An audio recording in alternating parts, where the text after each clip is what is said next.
اللہ نے کیا فرمایا تھا دجال سے پہلے 3 سال قحط ہوگا اور پھر کیا فرمایا ڈیٹیلز کی حدیث کیا ہے. پہلے سال اللہ سبحانہ وتعالی will order the earth to stop its 1/3 of vegetation and will order the sky to stop it 1/3 of rain. دوسرے سال 2/3 زمین کو بھی 2/3.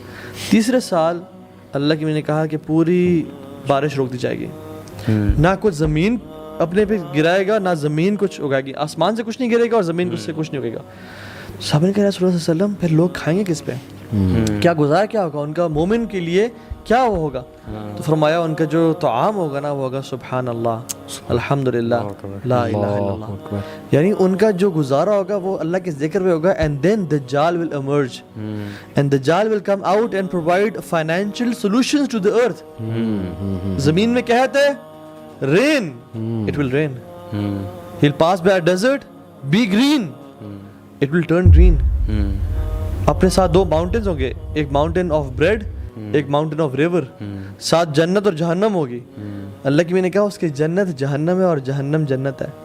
یعنی تمہیں اگر حکم دینا کہ تم کہاں کیا چوز کرنا چاہتے ہو, اپنی آنکھوں کو بند کر کے جہنم میں کود جانا. اور مسلمان تو جو آج کل کے پیروں کو سمجھ رہے ہیں کہ جو پیر جو نا شف کر کے شفا دے رہے ہیں لوگوں کو, ٹھیک ہے, کتنے لوگ, اور جو پیر ننگے بیٹھے ہوئے ہیں بے شک لیکن ہاتھ مارتے ہیں اور شفا دے رہے ہیں. یار ان کو ڈسیو کرنا تو دیکھیں جو بھی مٹیریلزم کا شکار ہے نا وہ تو گیا. ہاں جس کا اللہ کے بارے میں وہ اللہ دین کے جینی والا کانسیپٹ ہے نا کہ میں چراغ رگڑوں گا نعوذ باللہ اور وہ گاڈ جو ہے مجھے کچھ بھی دے گا کہ حکم میرے آقا.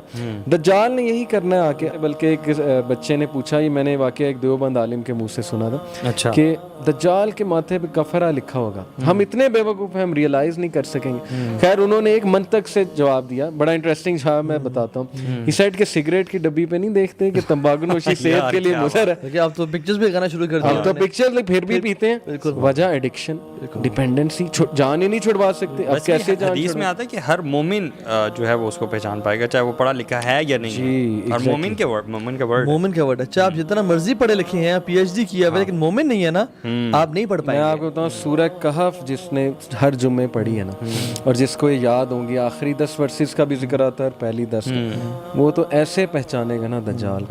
اگر آپ آج کل کے فتنوں سے نہیں بچ پا رہے, نیٹ فلکس کا فتنہ, خواتین کا فتنہ, مال کا فتنہ, اپوزٹ جینڈر کا فتنہ, پورن کا فتنہ, تو پھر آپ جو یہ چھوٹے موٹے فتنے ہیں, تو پھر کل دجال کا جو سب سے بڑا فتنہ آئے گا اس سے کیسے بچ پائیں گے؟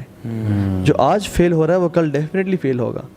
اور آج اگر ایمان ہے تو ہم ان فتنوں سے ہی بچ جائیں گے اور کل کو دجال کے فتنے سے ہی بچ جائیں گے.